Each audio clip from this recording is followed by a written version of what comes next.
First of all, you need to launch your Binance mobile application and make sure you are logged into your account. Once you are logged in, tap on the Binance icon located at the top left-hand corner of your screen.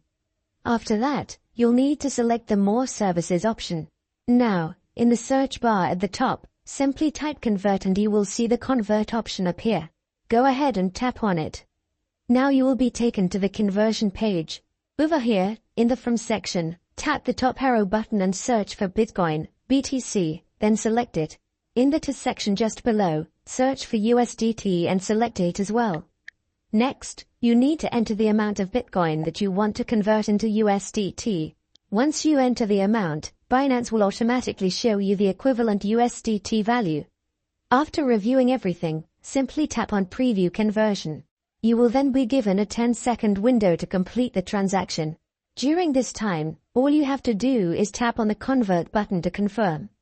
And that's it.